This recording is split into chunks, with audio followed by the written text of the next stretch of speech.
오늘 하나님께서 우리에게 주시는 말씀은 야고보서 1장 1절에서 8절 말씀입니다.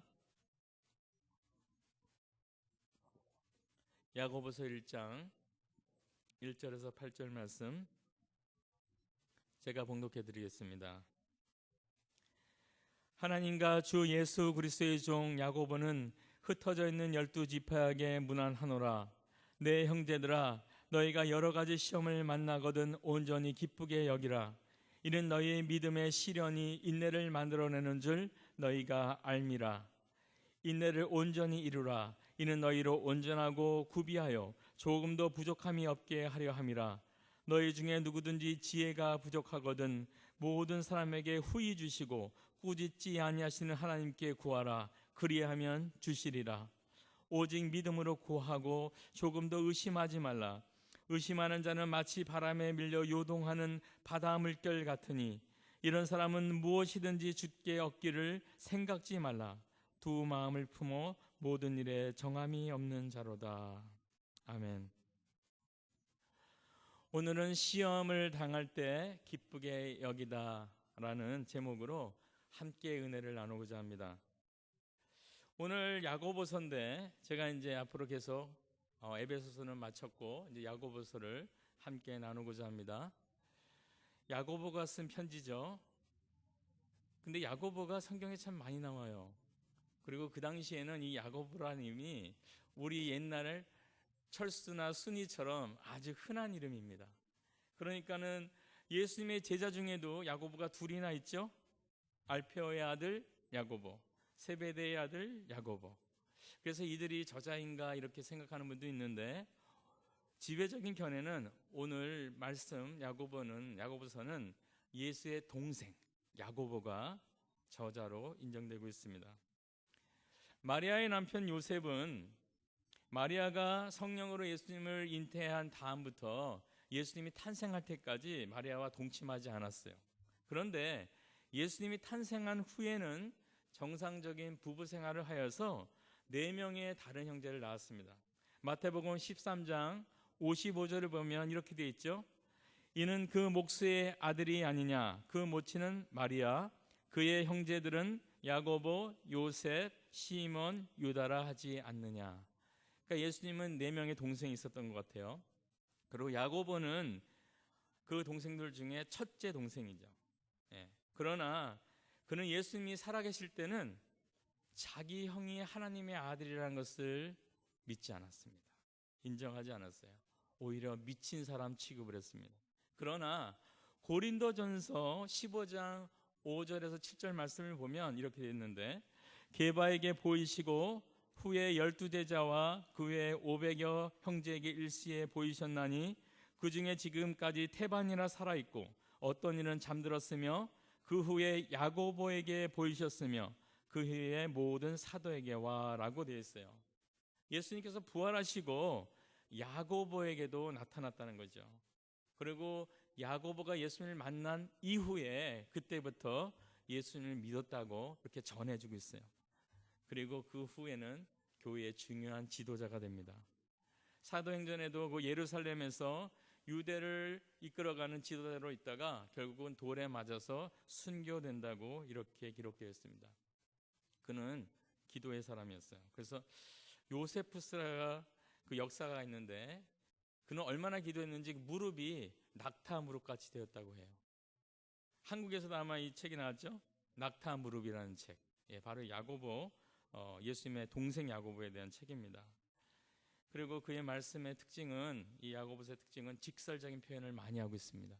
그리고 구약을 빼고는 명령형이 아마 가장 많은 그런 성경일 것이에요.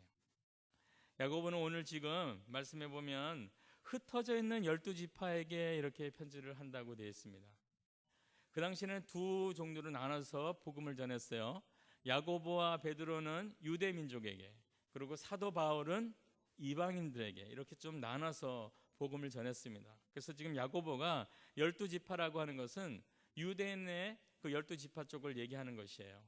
근데 당시에 유대인들 12지파는 이미 다 흩어져 있고 별로 구분이 없는 상황이기 때문에 꼭 12지파를 지칭하는 게 아니고 예수님을 믿은 영적인 이스라엘을 얘기하는 것이죠.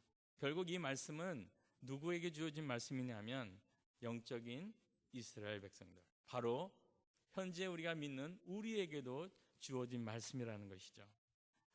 오늘 말씀의 주요 내용은 시험 중에 반응하는 우리의 태도와 해결 방법인 지혜에 관해서예요. 오늘 여기에 중점을 두고 함께 은혜를 나누고자 합니다. 첫 번째, 시험 가운데 기쁘게 여기라는 것이에요. 2절을 보면 내 형제들아 너희가 여러 가지 시험을 만났거든 온전히 기쁘게 여기라, 이렇게 되어 있어요. 시험 가운데 기쁘게 여기라는 것이에요. 그럼 시험이 뭡니까? 시험이란 것은 우리에게 스트레스를 주는 모든 것을 얘기해요. 물질로 인해 경제적인 스트레스면 경제적 시험이죠. 복음을 전하다 무시받거나 나쁜 소리를 듣거나 또 안 믿는 남편이 있어서 교회 못 가게 막 이렇게 하는 것, 봉사활동을 하고 싶은데 못하게 하는 것, 이런 것들은 신앙적인 어떤 시험이겠죠. 그리고 부부간의 갈등, 아니면 티네이저가 나쁜 친구를 사귀어서 뭔가 문제를 일으킬 때, 아니면 다른 어려움이 있을 때, 이런 것도 가정의 문제겠죠. 그리고 마음이 상했거나 임의생활에서, 아니면 다른 사람에게 속었거나 이런 식으로 마음이 아플 때, 이건 아마 이제 관계적 시험일 것이에요. 그리고 원치 않는 사고를 만나서 다쳐서 병원에 입원하거나 그러면 이제 건강의 시험이 오겠죠. 많은 이런 시험들이 있습니다. 그런데 이 모든 시험 가운데서 우리의 반응을 어떻게 할 것인가 오늘 성경에서 말하고 있어요. 일반적으로 보통 어떻게 반응합니까? 낙심이죠. 왜 이런 일이 나한테 생겼나? 그리고 원망이 나옵니다. 왜 하필이면 그 많은 사람 중에서 나인가? 왜 하필이면 우리 가정에 이런 일이 생겼는가? 하나님이 계시다면 어떻게 이런 일이 생길 수 있는가라는 그 의문이 떠오르고, 그리고 힘들게 되는 것이 낙심이죠. 원망입니다. 이게 일반적인 반응인 것 같아요.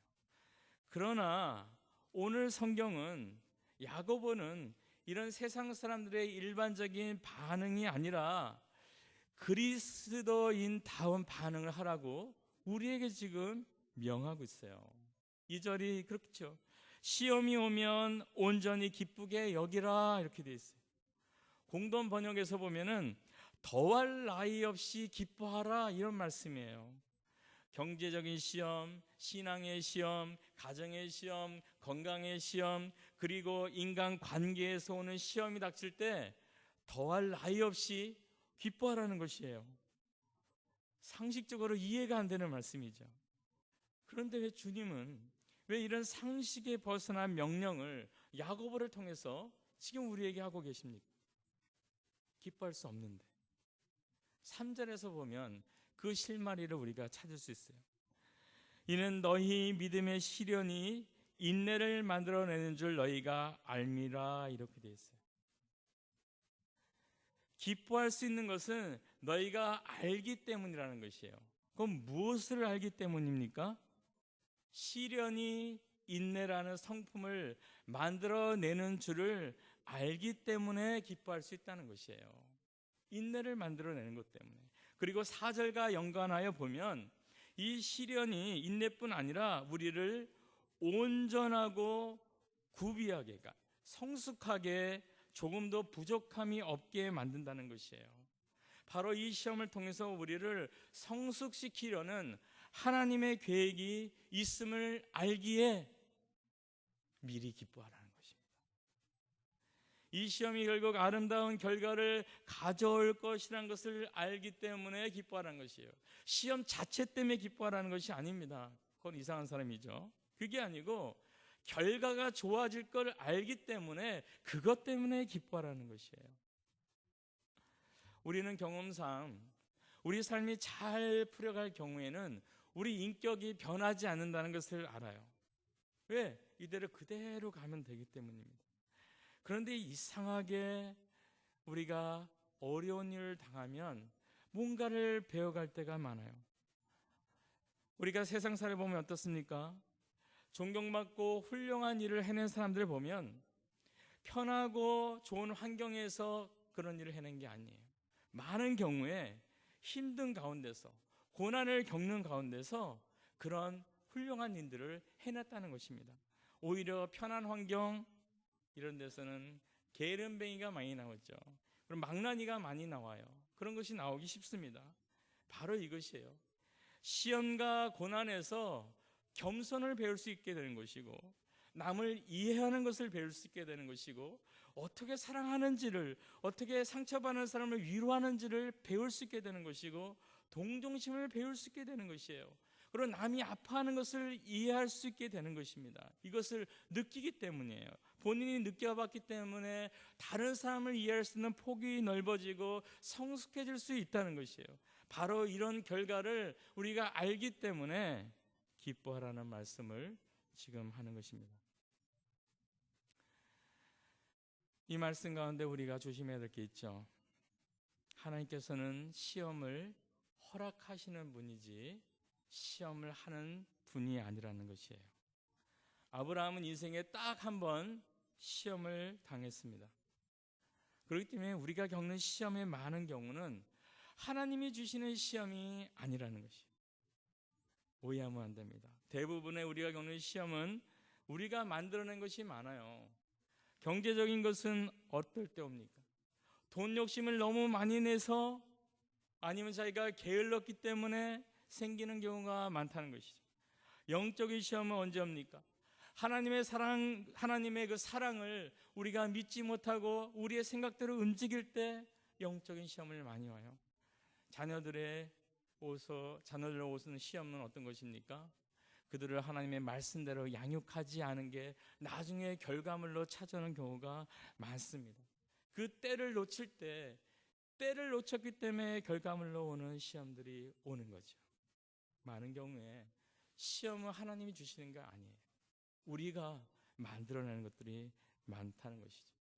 그리고 또 우리가 만들어내지 않아도 세상이 워낙 죄악된 세상이기 때문에 예수를 잘 믿고자 하면 시험을 받을 수밖에 없는 상황이 돼 있어요.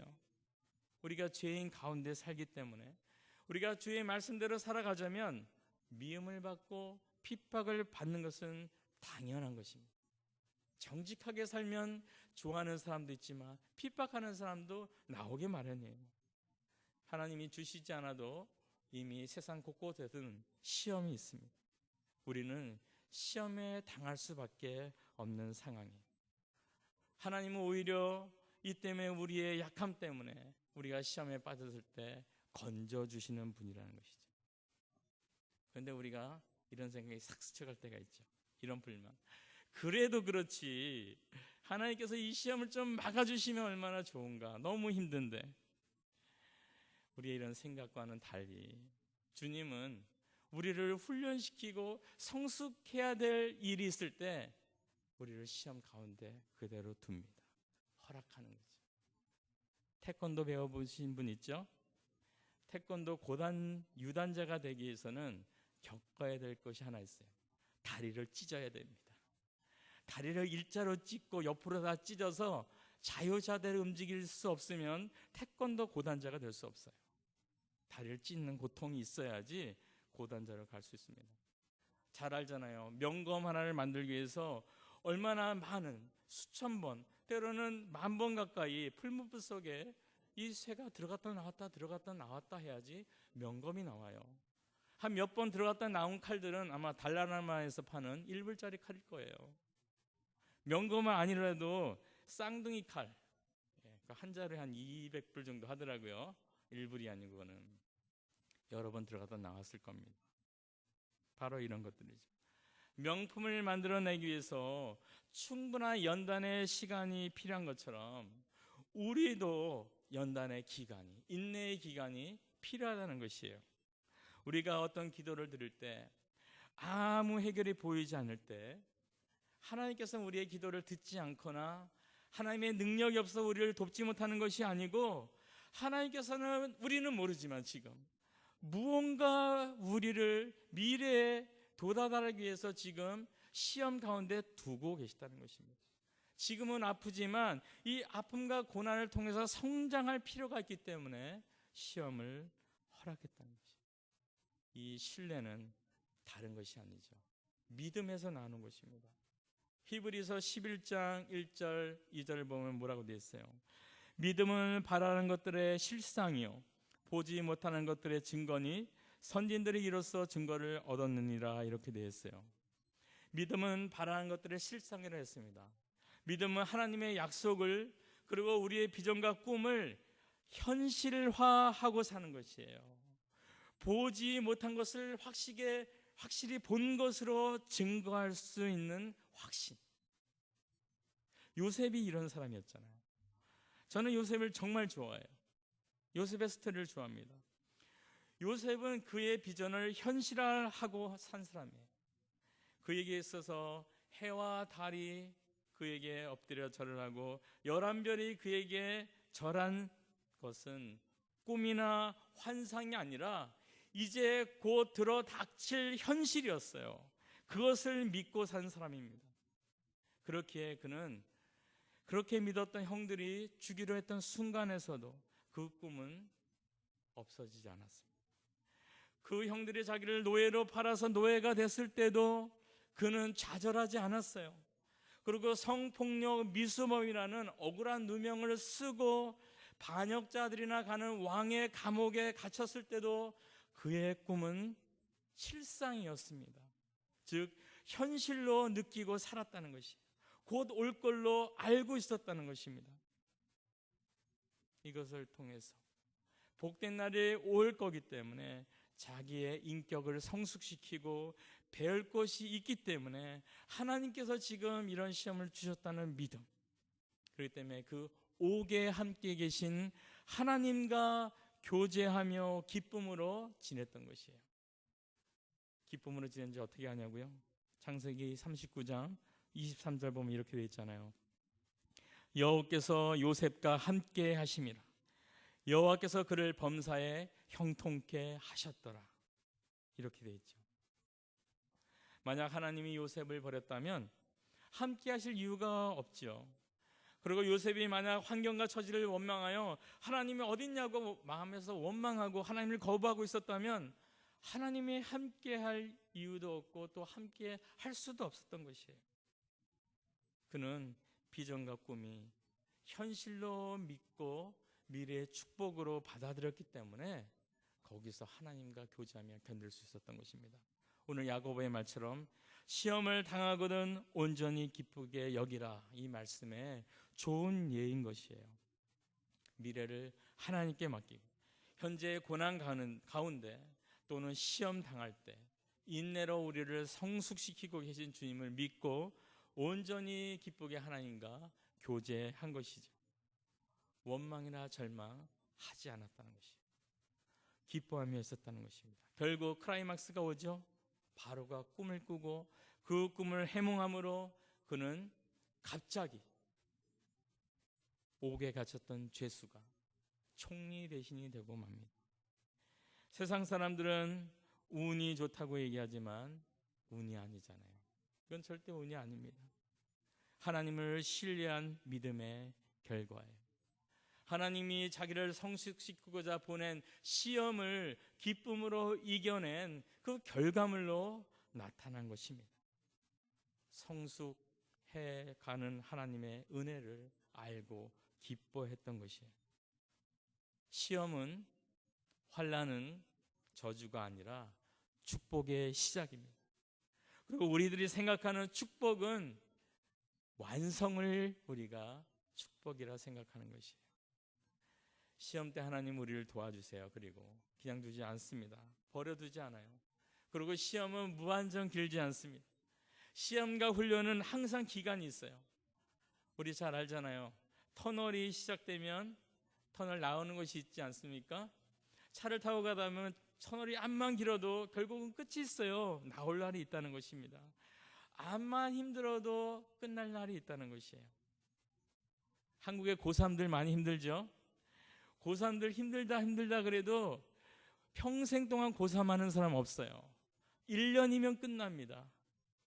뭐 재수생 몇 년 더 있겠죠. 그래도 1년, 2년이에요. 끝난다는 것이죠. 시험과 훈련은 기간이 있다는 것이죠. 끝난다는 것입니다. 우리는 바로 이 끝남을 보지 못하고 그 안에서 고통받고 있고 그 안에서 힘들어하는 것이에요. 하지만 우리가 다시 눈을 들어서 하나님을 바라볼 때, 이것이 축복의 시작이구나. 그리고 터널에서 나오는 날, 그날이 바로 축복된 날이구나 라는 믿음을 갖고 우리가 기뻐할 수 있어요. 한 걸음 더 나가면 때로는 우리가 시험 당할 때 이건 너무 내가 감당할 수 없는 시험을 주님 주신 것 같아라는 생각이 드는데, 전에도 한번 말씀드린 것 같아요. 고린도전서 10장 13절의 말씀, 하나님이 감당할 시험 밖에는 너에게 당한 것이 없나니 오직 하나님은 미쁘사 너희가 감당치 못할 시험 당함을 허락지 아니하시고 시험 당할 즈음에 또한 피할 길을 내사 너희가 능히 감당하게 하느니라. 무슨 얘기예요? 우리가 감당하지 못할 시험은 아예 오지도 못하게 그거는 막는다는 것입니다. 하나님께서 우리에게 허락한 시험은 우리를 파괴시키려 함이 절대 아니에요. 우리를 성숙시키고 강하게 하기 위한 것입니다. 우리가 감당 맡을 시험은 허락하지 않아요. 그것을 약속하셨습니다. 바꿔 말하면 지금 나는 너무 힘들어하는 시험이 있다면 그것은 내가 감당할 만하니까 주님께서 주신 시험이구나, 이런 믿음을 가지셔야 돼요. 그리고 우리의 목표는 무엇입니까? 비전을 버리지 않는 것이에요. 끝까지 하나님을 신뢰하고 기쁨으로 나가면서 우리의 인격이 어떻게 성숙되나 그것을 바라보는 것입니다. 그래서 시험 때 기뻐해야 된다는 것입니다. 그리고 성숙이 일어나고 그 훈련의 기간이 줄어들 수 있는 것이에요. 근데 문제는 기쁘지 않은데 어떻게 기뻐하죠? 라는 질문이에요. 내 마음이 기쁘지 않은데 어떻게 기뻐하죠? 우리가 이 기뻐한다는 것을 감정으로 보기 때문이에요. 감정으로 이해하면 절대 기뻐할 수가 없죠. 내가 감정을 컨트롤할 수 없기 때문에. 근데 사실 기쁘다는 것은 감정이 아니고 의지로 가능한 것이에요. 감정의 단어가 아닙니다. 내가 기뻐하기로 결단하는 것이에요. 내가 마음을 새롭게 해서 기뻐하기로 지금 확신과 의지로서 나가는 것이에요. 내 마음에 원망이 있다 할지라도 이것을 떨어내리고 기쁘기하기로 작정할 때 우리는 기뻐할 수 있는 것이에요. 우리의 생각의 전환이 그래서 먼저 필요합니다. 어려움 자체보다는 하나님의 훈련이구나라는 생각으로 전환을 해야 돼요. 그리고 무엇인가 하나님이 이것을 통해서 이룰 것이다라는 믿음을 갖고 내가 이 하나님의 계획에 동참하기로 작정하는 것, 기뻐하기로 작정하는 것, 그 가운데 우리는 기뻐할 수 있는 것입니다. 만약에 지금 시험 가운데 혹시 있어요, 이것은 우리를 성숙시키기 위한, 우리를 귀한 자리에 앉히기 위한 하나님의 사랑입니다. 이것을 믿으시기 바랍니다. 시험이 축복의 시작임을 알고 이제 축복의 완성을 기다리면서 낙심하고 원망하는 것이 아니라 마음 놓고 기뻐하시기 바랍니다. 그래서 요셉처럼 온전해지고 성숙해져서 주님이 원하시는 중요한 자리에 주님이 마음대로 사용할 수 있는 그런 멋진 성도가 모두 되시길 바랍니다. 이제 시험 가운데 왜 기뻐해야 되는지를 알았죠? 그럼 두 번째 나눌 말씀은 지혜예요. 기뻐할 수 있는데 그럼 이 시험 당하고 있는 상황을 어떻게 해결할 것이냐? 예를 들면 이런 것이죠. 경제적인 가난은 나를 훈련시키려는 것을 믿고 기뻐할 수 있지만 당장 먹고 살 길은 어떻게 해결할 것이냐? 이것은 지혜가 필요한 것이에요. 요셉이 억울한 누명을 쓰고 옷에 갇혀서 하나님의 계획을 믿고 기뻐하며 살 수 있지만 그럼 감옥에서 어떻게 대처하면서 살아갈 것이냐? 이것은 지혜가 필요하다는 것이죠. 인내를 온전히 이루라 하고 5절에 보면 지혜가 나오면서 뭐라고 되어 있습니까? 너희 중에 누구든지 지혜가 부족하거든 모든 사람에게 후히 주시고 꾸짖지 아니하시는 하나님께 구하라. 그래야면 주시리라. 이렇게 되어 있어요. 5절의 지혜는 시험과 관련해서 생각해야 됩니다. 시험 가운데 우리가 기뻐할 수 있지만 어떻게 해결하고 어떤 방향으로 나가야 될지 모를 때 답답한 상황이죠. 야고보가 이래서 이야기합니다. 꾸짖지 아니하시는 하나님께 구하라는 것이에요. 그러면 그 지혜를 주신다는 것입니다. 하나님은 우리 앞에 같이 시험을 이겨나가는 동반자라는 걸 기억하세요. 꾸짖지 않고 후히 주시는 하나님. 우리가 사람을 찾아갈 때가 많죠. 답답하면 우리가 사람한테 찾아가서 의견을 묻고 지혜를 묻습니다. 그것도 필요하지만 더 우리가 급히 찾아갈 곳은 하나님이에요. 사람은 찾아가서 얘기하면 한두 번은 얘기를 잘 들어줘요. 그런데 동일한 내용이 계속 서너 번 반복되고 10번 반복된다면 인내에 한계심이 있죠. 짜증나는 빛을 보여요. 그리고 결국 무슨 얘기를 해요? 그러니까 내가 그러지 말라고 했지라는 얘기를 합니다. 내가 하지 말라고 했는데 그렇게 해서 결국은 그런 일이 생긴 거냐? 아니냐고 실수를 따지고 책임을 따지게 돼요. 위로보다는 훈계를 듣고 나올 때가 많게 되는 것이 사람과의 마음입니다. 결국 그러면 마음이 상할 수밖에 없게 돼요. 물론 시험의 책임이 자기에게 있다는 것을 알아요. 그래서 할 말은 없지만 그래도 기분 나쁘잖아요. 마음이 상하잖아요. 그런데 하나님은 다르다는 것이죠. 뭐라고 되어 있어요? 꾸짖지 않는다는 것이죠. 그러지 말라는데 한 네 책임이야. 네 잘못이라 말하지 않습니다. 내가 잘못했다가 무릎 꿇고 지혜가 필요하고 얘기할 때 하나님께서는 우리에게 필요한 지혜를 공급하여 주시는 것이죠. 과거를 묻지 않고 우리에게 기회를 주시는 분이 바로 이 하나님이신 거죠. 하나님은 살아계신 분이에요. 추상적인 하나님이 아닙니다.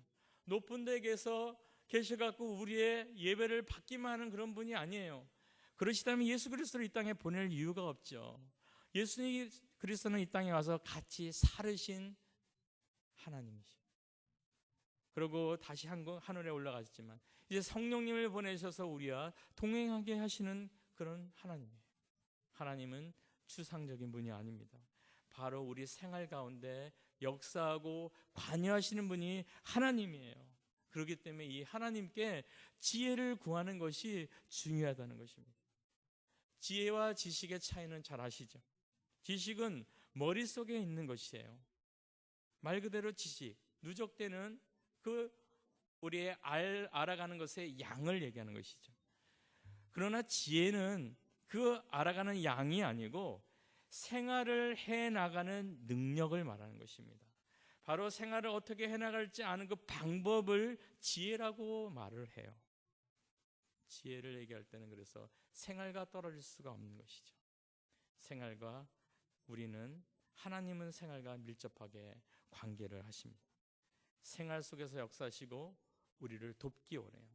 우리가 이 일을 가지고 상의하기를 원하시는 분이 바로 하나님이에요. 이 하나님께 우리가 지혜를 구해야 됩니다. 근데 지혜를 구해봤으나 혹시 못 얻은 경험이 있죠. 성경은 두 마음을 품어서 그렇다고 얘기해요. 6장 6절 8절이죠. 오직 믿음으로 구하고 조금도 의심하지 말라. 의심하는 자는 마치 바람에 밀려 요동하는 바닷물길 같으니 이런 사람은 무엇이든지 주께 얻기를 생각하지 말라. 두 마음을 품어 모든 일에 정함이 없는 자로다.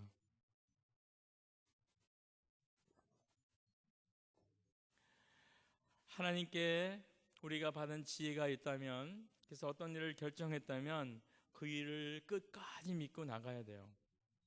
제가 유니팩에 청년부에 있었던 일을 말씀드린다면, 예를 든다면 이런 것이죠. 청년이 한 명이 중요한 직책을 받았어요. 그래서 이 직책을 저한테 뭐라 그랬냐면 하나님께서 자기한테 이 과분한 직책을 줬다는 것이 너무나 감사한다는 것이에요. 그리고 목사님, 내가 이것을 잘 감당할 수 있도록 기도로 도와주십시오, 이렇게 얘기를 했습니다. 그런데 일을 하다 보면은 좋을 때도 있지만 골치 아픈 일이 생길 때가 있잖아요. 그리고 어렵고 힘든 일이 찾아올 때가 있어요. 또 사람하고 부딪힐 때가 있습니다. 그리고 열심히 하는데 결과가 없을 때도 있어요. 그러면은 이 청년 중에 몇 명은 찾아와서 목사님, 저 못하겠어요. 제가 그러면 무슨 말을 할 것 같아요? 저는 항상 질문을 해요. 너 그러면 처음 직책을 맡을 때 하나님이 주셔서 감사하다고 했지? 하나님이 이 직책을 줬다고 믿었지? 그럼 너 지금 그만두려고 그러는데 하나님 그럼 그만두라고 얘기하셨니? 라고 물어보면 아니에요. 그거는 아무 얘기를 듣지 못했어요. 그럼에도 불구하고 자기 혼자 힘드니까 결정한 것이에요. 바로 이게 두 마음을 품는 것이죠. 하나님께서 주신 말씀이 있다면 그 말씀을 믿고 다시 하나님께서 주시기 전까지는 그대로 나가야 되는 것이에요. 그런데 자기가 힘들다고 중간에 그만둬 버린다면 이것은 두 마음을 품은 거죠. 한 마음이 아닙니다. 하나님의 뜻이라고 순종하다가 조금 어려운 일이 생기면 이게 하나님의 뜻인가 의심하는 것, 이런 게 두 마음이에요. 그렇기 때문에 우리가 지혜를 구해서 무엇인가 하나님께서 인사이트를 주고 깨달았다면 그 마음을 가지고 나가는 것이에요. 나가다 보면 힘들 수 있습니다. 방해물이 있을 수 있어요. 어려움이 있을 수 있습니다. 근데 그때 기억할 것은 뭐예요? 아직 하나님의 다른 음성이 들리지 않았다면 순종하고 나가는 것이 우리들이 해야 될 일인 것이에요. 그게 두 마음을 품지 않은 사람의 모습입니다. 그러면 중요한 것은 그럼 어떻게 하나님의 음성을 듣느냐죠. 처음에 우리가 무엇인가를 계획할 때 하나님의 음성인가 확실하게 확인하고 시작하게 되겠죠. 그리고 그렇게 시작했으면 그 다음번에 하나님의 음성이 들릴 때까지는 그쪽 길로 가야 되는 것이에요. 그런데 어떻게 하나님의 음성을 듣냐는 것이죠. 세 번째 말씀드리고 싶은 게 이것이에요. 하나님께서는 보통 우리에게 세 가지 방법으로 하나님의 음성을 들려주십니다. 첫 번째는 제일 중요한 것이죠. 그리고 제일 포괄적인 것이죠. 성경을 통해서 하나님의 뜻을 우리에게 음성으로 들려주십니다. 95%의 하나님 뜻은 성경 말씀을 통해서 우리에게 주신다는 것이에요. 사실 우리는 하나님의 그 지혜와 그분의 음성을 듣지 못하는 게 아니라 사실은 문제는 어디에 있냐면 그분의 음성을 듣고 말씀을 듣고 행치 않는 데 있다는 것이에요. 순종하지 않는 데 있다는 것이에요. 하나님께서 이미 하신 말씀, 주님께서 그 지혜, 성경 안에 지혜가 가득한데 이 지혜를 들었으면 그대로 순종하며 사는 때 우리의 삶이 풍성해지고 온전해지고 하나님의 지혜 가운데서 승리하며 살아갈 수 있는 것이에요. 가정의 문제가 해결되죠. 사업의, 직장의 문제가 해결됩니다. 학교의 문제가 해결돼요. 친구와의 문제, 사람과의 관계에서의 문제가 해결이 될 수밖에 없어요. 예를 들면 이런 것이죠. 부부 문제가 어떻습니까? 사이 좋지 못한 부부 문제가 뭘까요? 그리스도 안에 있는 부부인데도 불구하고 그것은 하나님의 지혜를 알고도 순종하지 않기 때문이잖아요. 하나님의 뜻은 둘이 한 몸 되는 것이죠. 남편은 아내를 그리스도가 교회를 위해서 목숨을 내버리신 것처럼 사랑하라고 돼 있고, 부인은 남편을 죽게 대하듯이 순종하라고, 존경하라고 성경에 되어 있습니다. 우리가 하나님께 우리의 부부 문제를 해결해 주십시오 하고 기도했을 때 이미 하나님은 미리 응답을 다 주시고 지혜를 주셨어요. 우리가 그 말씀대로 순종한다면 부부 문제는 걸릴 것이 없게 됩니다. 하나님의 말씀을 듣는 거 매우 중요한데 보다 더 중요한 것은 그 말씀을 듣고 알고 있는 그 말씀에 순종하는 것이 보다 더 중요한 것이에요. 인간관계에 어려움이 많으세요? 그 인간관계의 어려움 중에 큰 이유가 뭡니까? 그것은 남보다 나를 낮게 여기는 마음이 없기 때문이에요. 성경에서는 우리의 마음을 다른 사람보다 낮추라고, 우리를 더 낮게 보라고 얘기가 되어 있는데 우리는 그 말씀에 순종하지 않고 다른 사람보다 나를 드러내고 높이다 보니까 다툼이 있고 부닥침이 있고 나눠짐이 있을 수밖에 없게 되는 것이에요. 아무 일에든지 다툼이나 허영으로 하지 말고 오직 겸손한 마음으로 각각 자기보다 남을 낮게 여기고 겸손한 마음으로 각각 자기보다 남을 높여서 보라는 것입니다. 이럴 때 웬만한 인간관계의 문제는 다 해결될 수가 있어요. 하나님의 지혜를 구할 때 하나님의 음성을 듣는 첫 번째는 하나님의 말씀을 읽고 그 말씀에 순종함으로 지혜를 통한 훈련을 하는 것이 무엇보다 중요한 것이에요. 95% 이상 하나님의 음성은 여기서 옵니다. 나머지 5%, 그 중에 두 번째는 뭐냐면 다른 사람 입술을 통해서 말씀하세요. 이렇게 설교자를 통해서 아니면은 선생님을 통해서 아니면 배우자, 친구, 또 아는 사람을 통해서 때로는 책을 통하여서 우리에게 말씀을 하십니다. 그래서 우리는 기도하고 있다면, 내가 무엇인가 문제를 두고 열심히 기도하고 있다면 성경 말씀뿐 아니라 주위 사람의 말에 귀를 기울일 수 있어야 돼요. 그들이 무슨 얘기를 하나, 스쳐 던지는 말들을 귀를 기울일 수 있어야 됩니다. 혹시 스쳐 지나가는 말 중에 나를 타치하는 말이 있다면 생각을 한번 해봐야 돼요. 기도 후에 주위 사람들에게 한번 관심을 갖고 기대를 하면서 기다려봐야 되는 것이에요. 세 번째는 성령의 감동으로 직접 성령이 말씀하는 경우죠. 참 이거는 참 어려워요. 많은 분들이 이 성령께서 말씀하시는 하나님의 음성만 생각하고, 목사님 그 말씀이 제 생각인지 성령께서 주시는 말씀인지 어떻게 구분하지요? 어려워요. 왜? 마치 우리의 직관처럼 성령이 말씀하시는 건 나타나요. 성령은 우리의 생각처럼, 우리의 직관 아시잖아요. 직관력. 때로는 딱 보고 직관력으로 딱 보는 것처럼 성령께서 우리가 그 생각이 나게 해주기 때문에 이것이 내 생각인지 성령의 생각인지 구분하기가 참 어려워요. 그래서 영적 체험을 많이 한 분도 실수를 하는 경우가 많아요. 왜? 구분이 잘 안 되기 때문에. 솔직한 표현을 그렇게 했습니다. 제가 만나서 뭐 예언도 하시고 성령의 음성도 많이 듣는 분이 저한테 그래요. 어쩔 때는 맞고 어쩔 때는 틀리다는 거예요. 자기도 때로는 구분이 안 간다는 것이. 우리가 구분할 수 있는 건 뭐예요? 아까 말씀드린 것처럼 성경입니다. 음성을 듣고 이것이 성경과 위배되냐 안 되냐, 하나님께서 기뻐하시는가 이게 대치가 되냐 그렇지 않는가, 그것을 살펴봐야 되는 것이에요. 하여튼 이 성령께서 직접 말씀하시는 것은 많은 훈련이 필요하고 많은 시행착오가 필요한 것이에요. 물론 직접 말씀하지만 우리가 이것보다는 중점 둬야 할 것은 하나님의 말씀, 읽는 것, 듣는 것, 그리고 다른 사람들의 조언들, 이런 데 귀를 기울이면서 하나님의 지혜를 먼저 구함이 옳은 것 같습니다.